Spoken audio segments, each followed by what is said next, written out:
ஓதிய பேரை கைவிடாதவன் உலகில் யார் மனமே.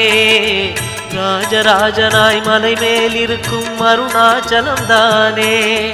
சிவாய நமக ஓம் சிவாய நமக.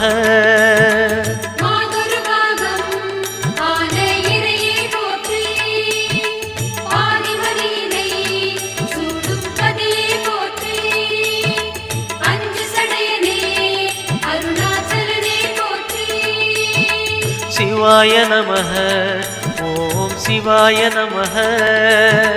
சிவாய நமக ஓம் சிவாய நமக.